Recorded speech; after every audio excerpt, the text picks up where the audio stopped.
the recording. Okay, so welcome everyone back to this session. So it's with great pleasure that I'm welcoming the University of Derby, who will be talking about their students' virtual induction. I need to present Claire to those who don't know Claire, but anyone who is more or less involved in terms of accessibility. Claire is is one of the co-leader of our community in practice on accessibility, and one of our product called solution called Ally. So big thank you, Claire, for coming again on board, but even more so to bringing to this conversation and presentation a colleague of Claire.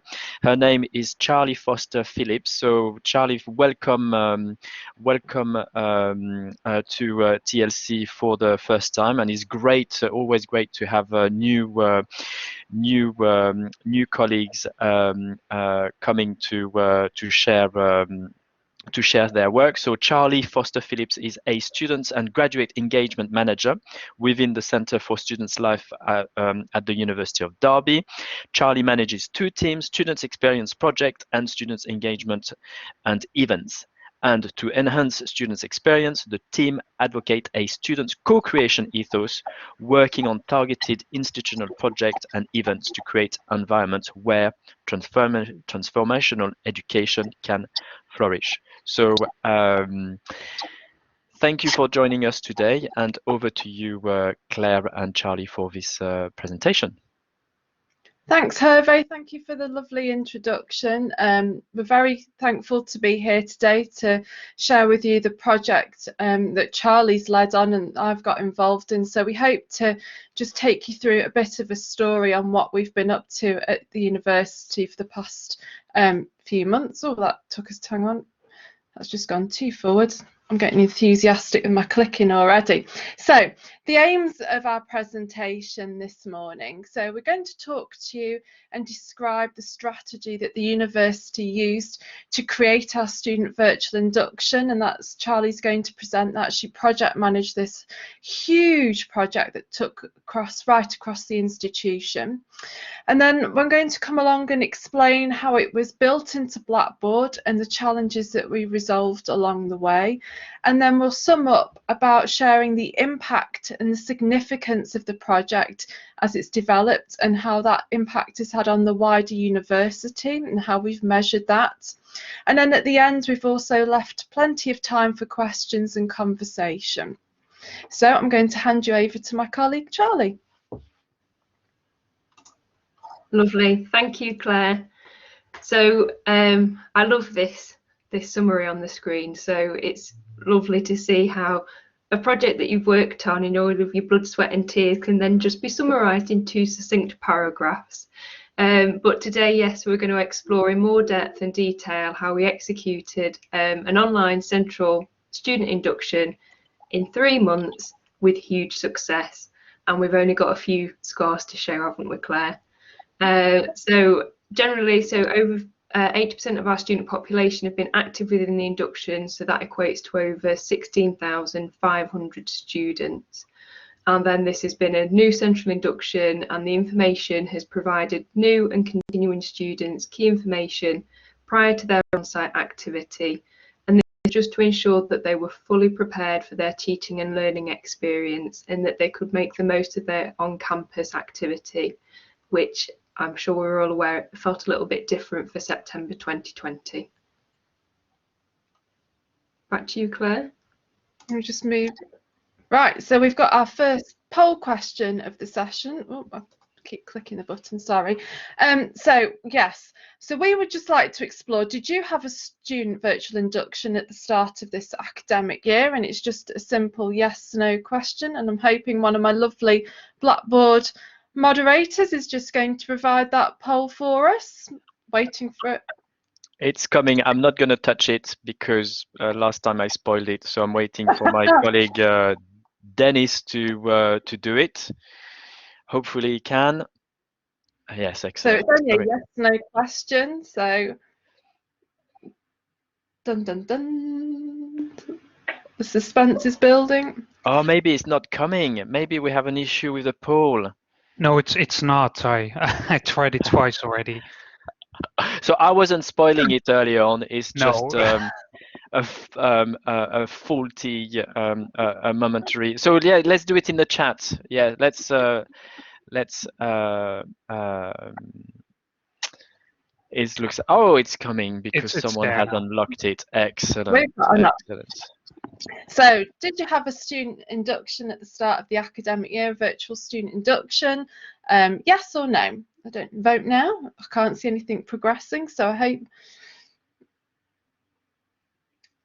Is something appearing for someone? I can't see anything. Yes or no's, and oh yeah, we've got there. So we've got 25 have said yes and 10 have said no. So that's really interesting, and I'd love to explore, I guess, what those no's were, what you were doing at the start of the year. So it'd be interesting to know if you had an on-campus offering still, or what that might have looked like. So thank you for sharing that insight. That is useful. So we'll just move on then. So over to Charlie then, who's going to explain all about the project background.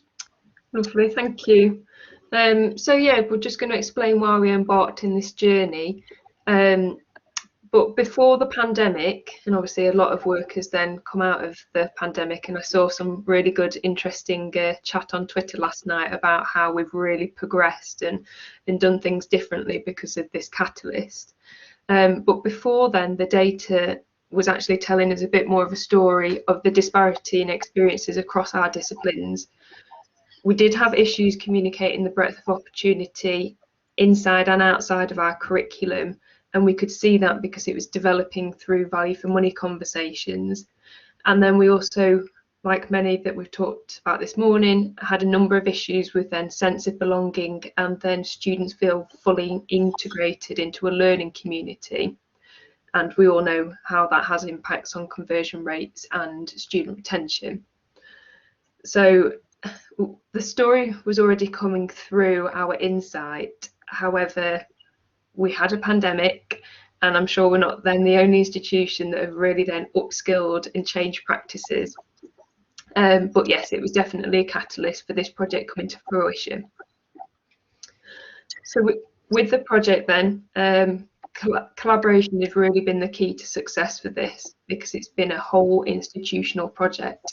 We were very fortunate that we had a really active project sponsor who got all the right people around the virtual table, and from that point we then broke down into different teams. So we had different working groups looking at content and then looking at the technical aspects, which of course Claire was obviously heavily involved with, and then myself having that oversight as project manager.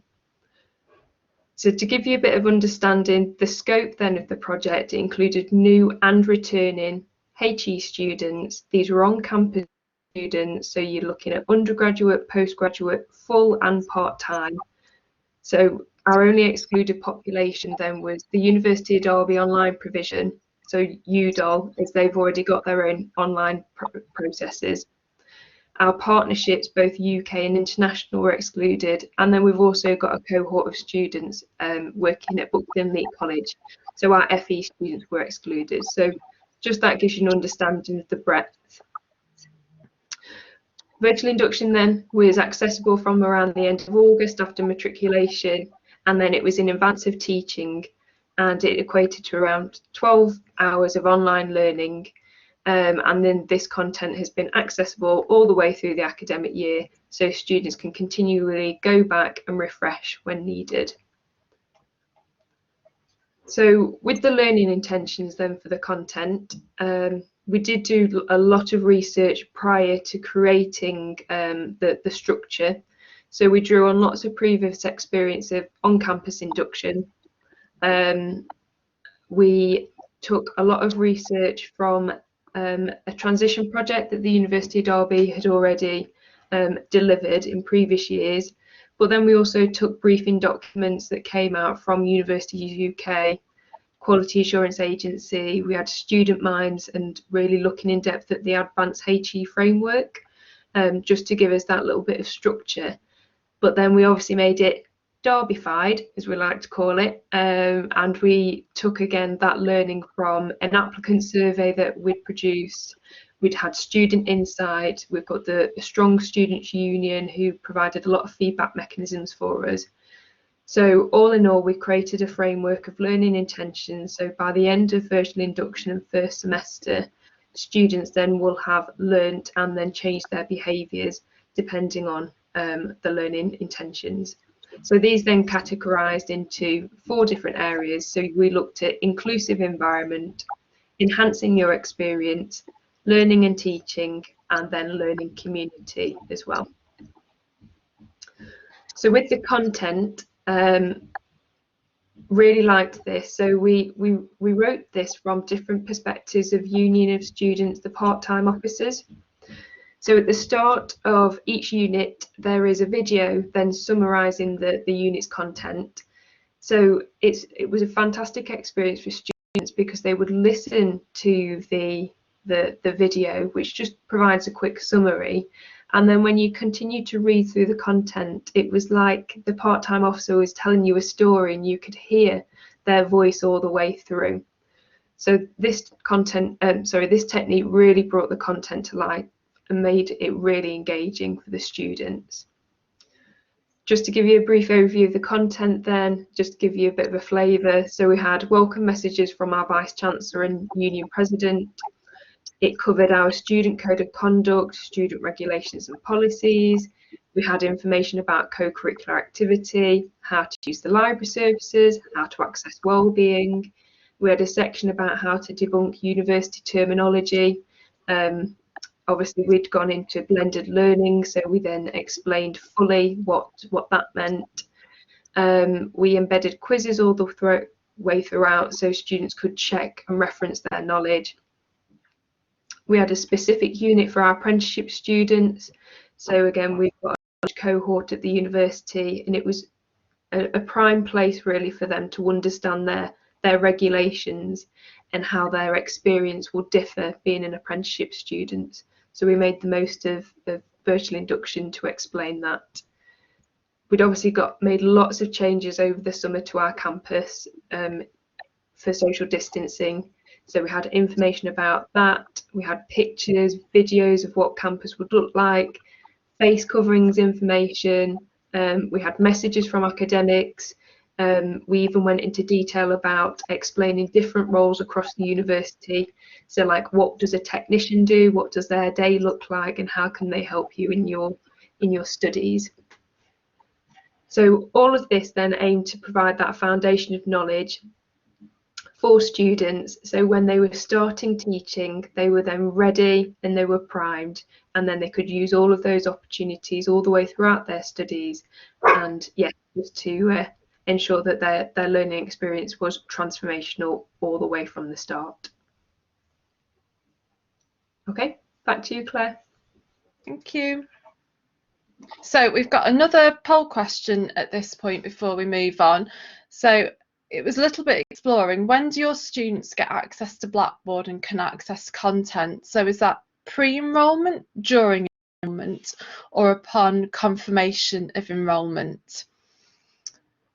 So that's, when do your students get access to the Blackboard and can access their content? Is it pre-enrolment, during enrolment, or upon confirmation of enrolment? So again, this is really interesting to see how it's set up at your institution, because this has been a bit of a change for us, and I'll talk about this shortly.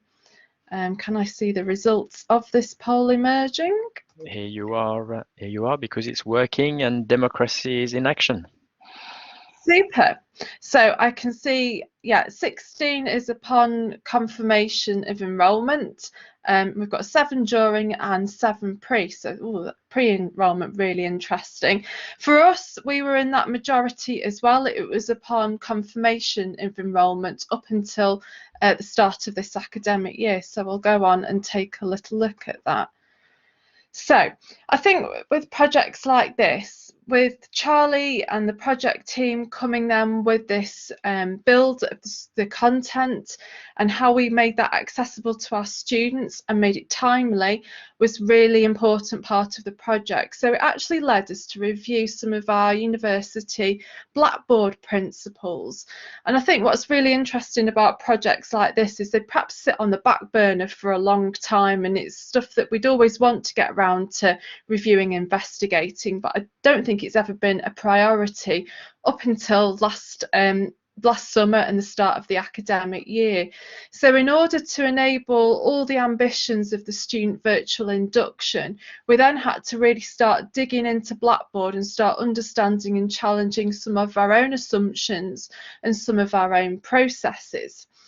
So previously, up until the start of this academic year, students only had access at the point at which they'd been confirmed. So they had to go through the entire enrolment procedure, you know, pay and confirm. So that there was actually often a delay in them accessing Blackboard. I mean, when they were on campus, that didn't matter so much, but it was really important for this project.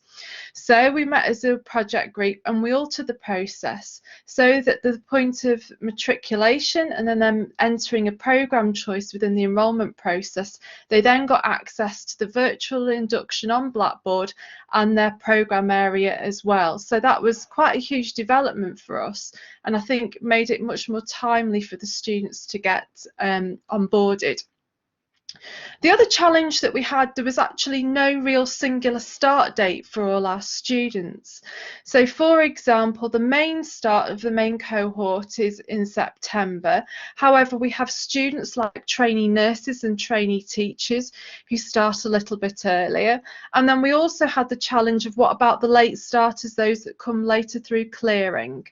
So to that end, with the project team wanting the requirements to be able to track some of the progress of these learners and send and get involved in some nudge communications, and to make sure that learners that started late didn't feel like they were late to engage, we decided to create 3 instances of our virtual induction module within Blackboard. So that was for our new starters. So what we had a process where we determined the enrolment onto those Blackboard modules by a specific date, and they'd only enroll into one of the virtual induction modules. So all the new students saw was that one module. But for us in the background, we had 3 identical modules where we could start to break down and understand where those students were. So we had the main date in September, we had the early enrollers, and then we also had the late one where we've also picked up the January and March cohorts as well. For returning students, we also needed the virtual induction, as Charlie mentioned, but we had a slightly different message based on their current experience. So, you know, prior to the start of last year, they had some of that on-campus experience. So the content was tailored for their needs, and again, a single course was created to enable them to have access as well. So we ended up with a total of 4 student virtual induction modules. Visibility for staff was really crucial as well, so that they could see the content and understand it from their own perspective. So that meant that they could ensure that they could signpost their students to the contents. If they were picking up queries, they knew where to signpost the students to, and also to make sure that they understood the messaging that was going out to students. So we made these modules visible to all our staff on our homepage of Blackboard. And again, reporting was a really key element of this project. So the project group required some overview of the reporting on a weekly and a monthly basis. And in part, some of those reporting requirements steered the build and the inclusion of a quiz, and we'll cover that a little bit more later. And that was to ensure, you know, the impact of the project as well. It was to link to some of the communications, whether that was wider virtual induction communications or even some of that with personal academic tutors. So over to the Blackboard build, and a huge big shout out again to colleagues. This was such a collaborative project, can't say collaborative now. So we worked really heavy with our colleagues in the University of Derby Online and their content teams. That's our UDOL team. So they did so much of the work with this, and we worked alongside them.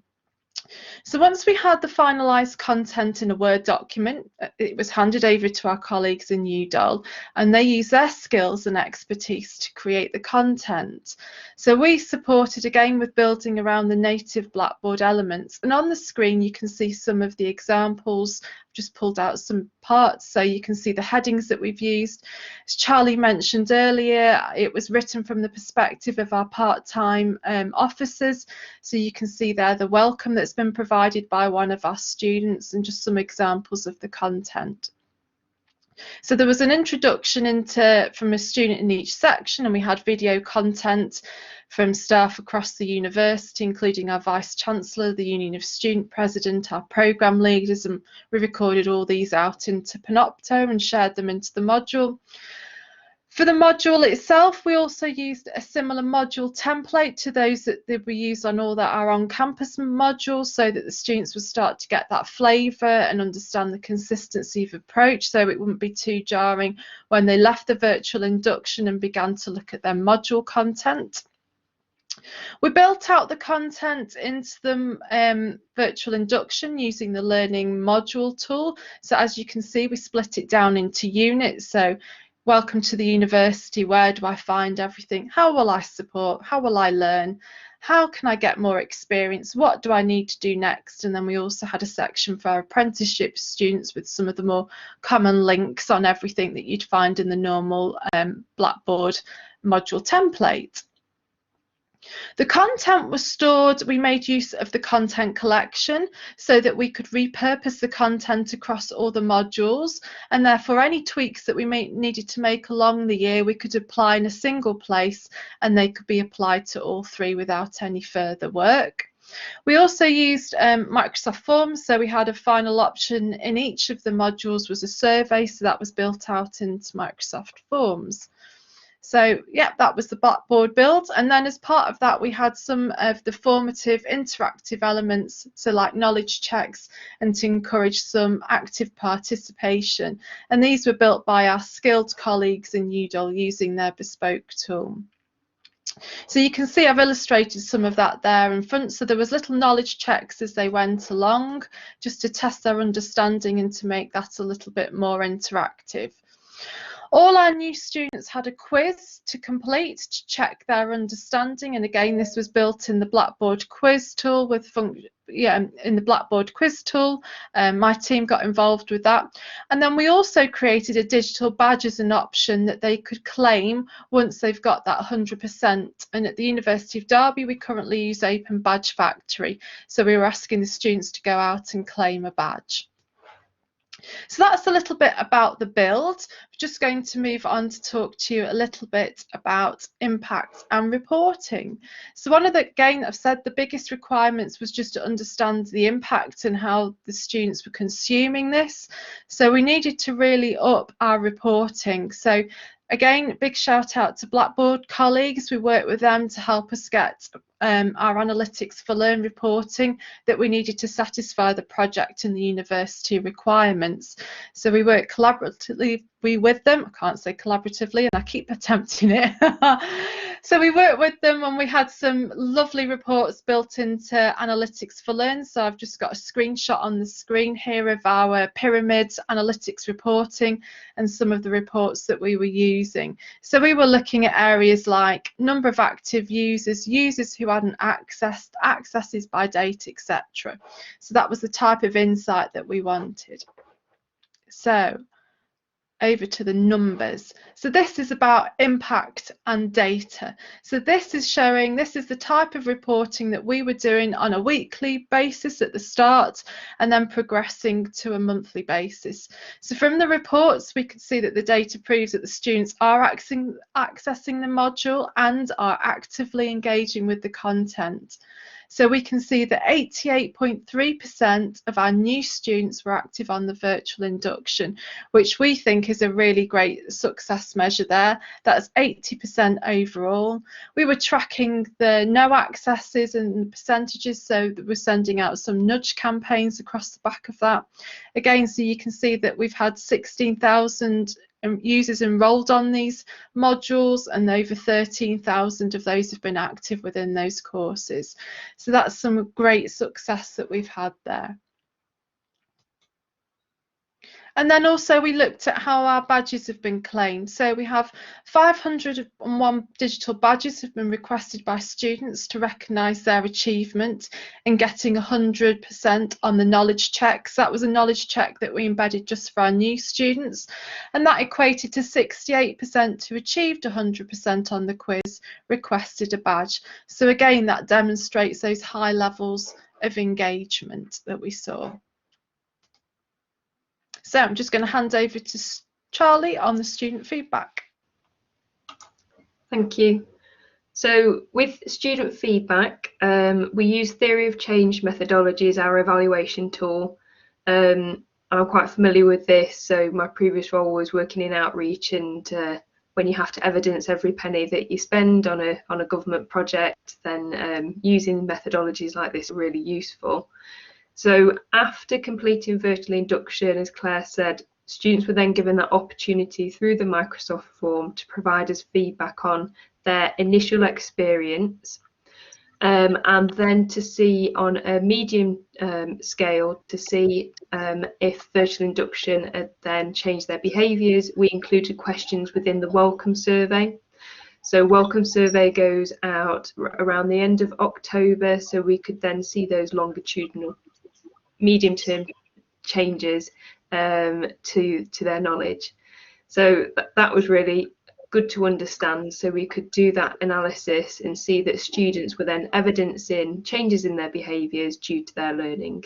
So for example, they learnt about the library services within virtual induction, and then we asked them a question about if they were accessing library services, so we could see that the knowledge that were provided had then impacted and changes their behaviours. Got some great evidence there on the screen, but there are also some really interesting sub-themes that were prominent coming through the analysis.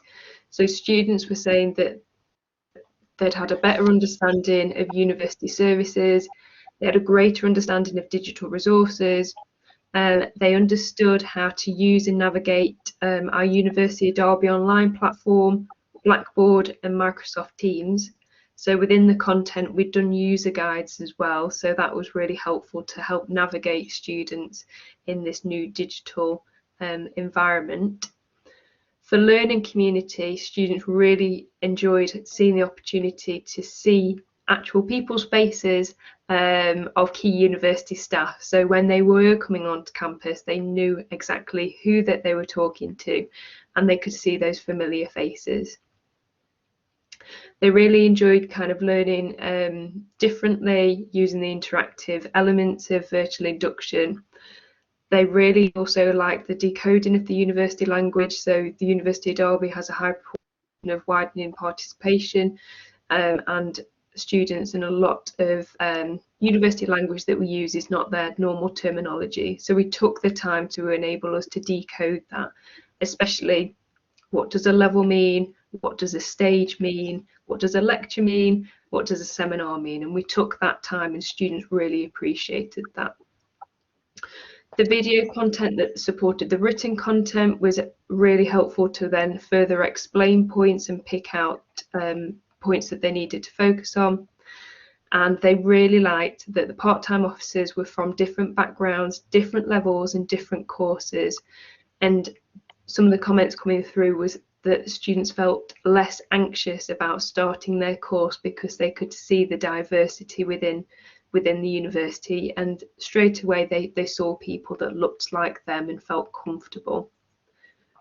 When it came to the navigation, again, it was lots of comments saying it was clear navigation, it was easy to jump between sections, and the units were well organised, which is fantastic feedback.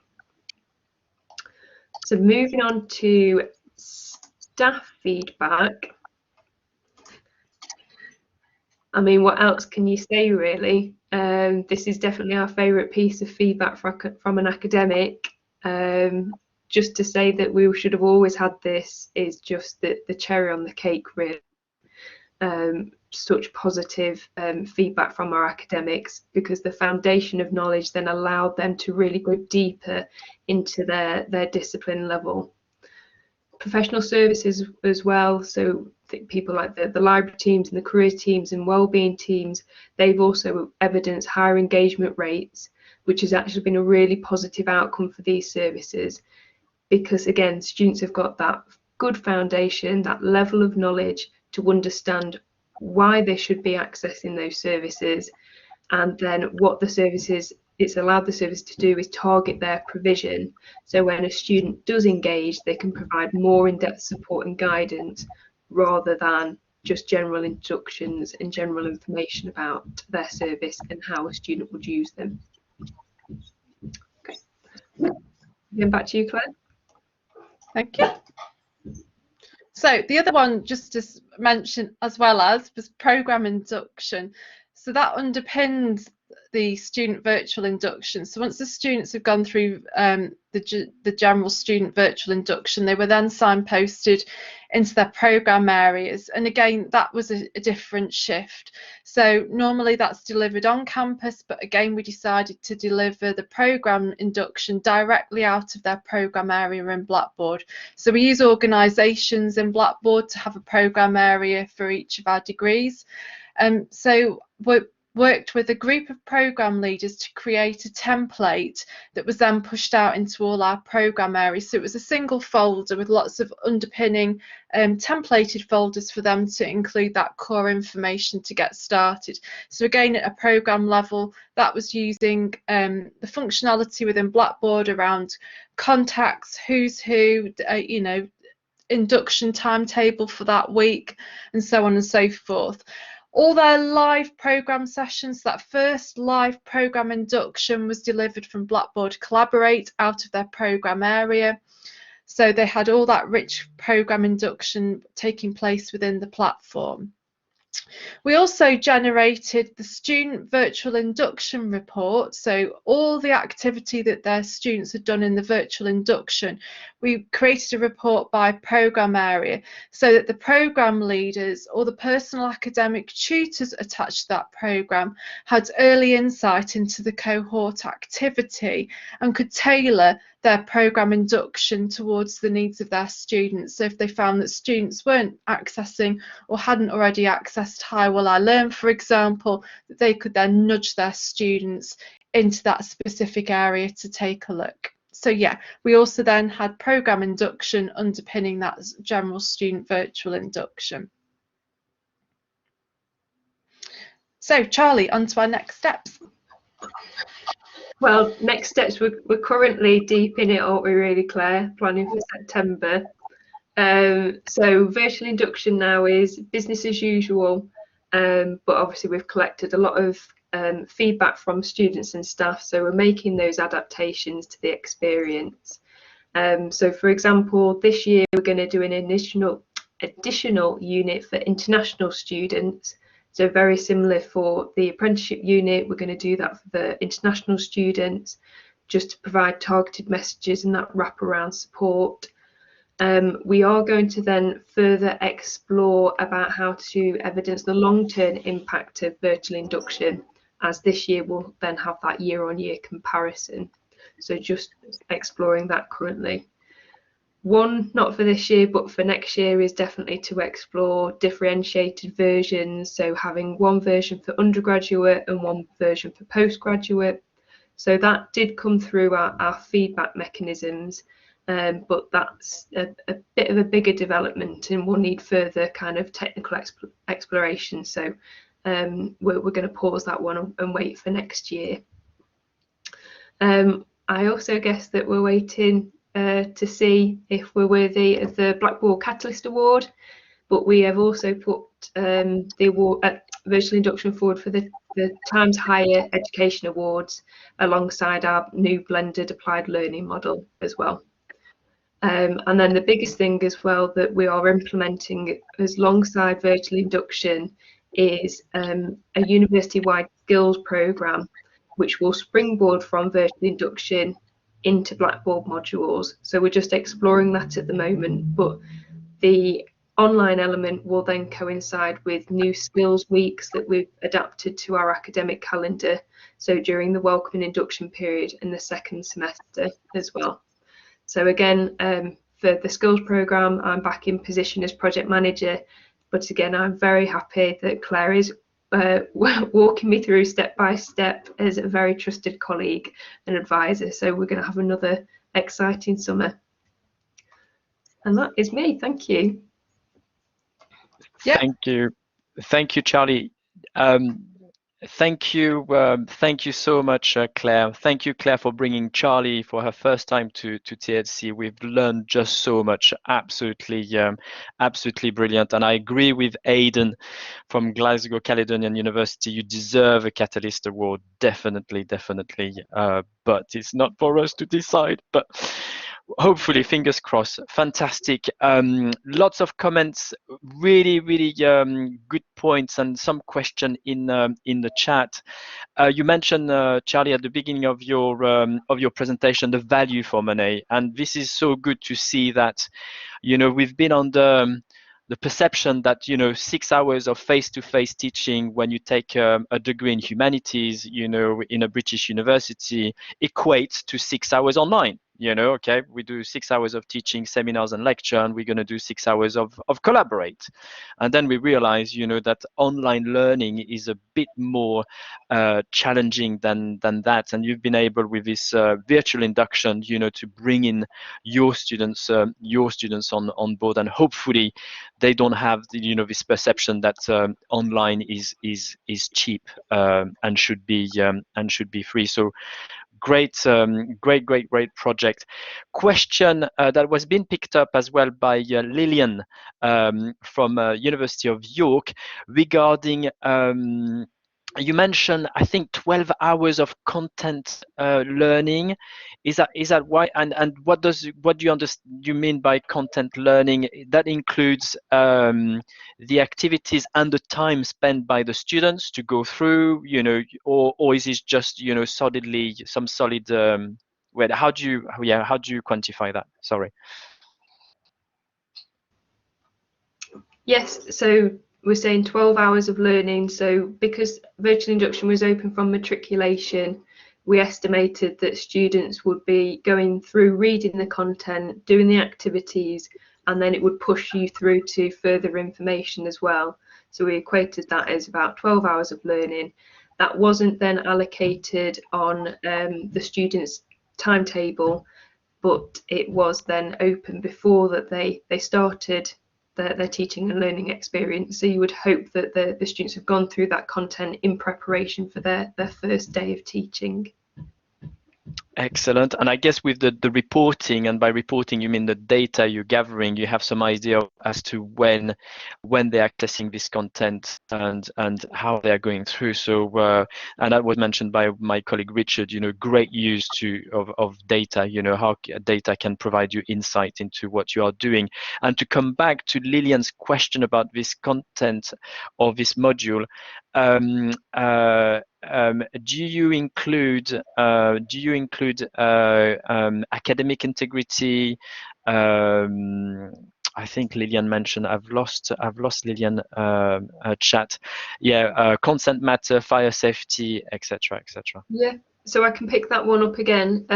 So that will be included in this new skills program for 2021. At the moment, we're just exploring that. So with consent and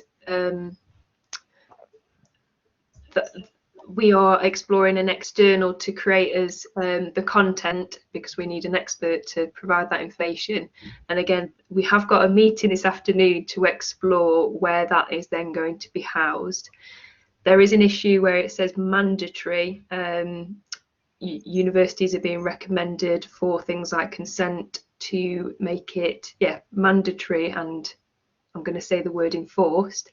That is very hard to do in higher education. So we're just going back to our regulators to explore a little bit further about what that language actually means. But again, that will then need a lot of clear skills about reporting behind that and being able to monitor which students have completed, because want to ensure that most students have completed, but we are also going to be targeting specific students. So if they are going on activities abroad or outside of the campus, we'll want to make sure that they have completed activities such as consent matters. Yes, because in fact, if they are not completing these activities, that's a kind of little red flag, isn't it? They are not engaging.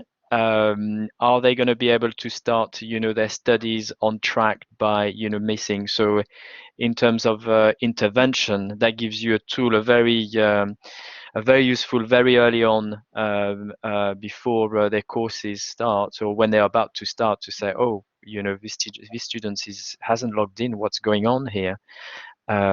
Excellent, and a great contribution from John as well about their induction program at Staffordshire University. Fantastic.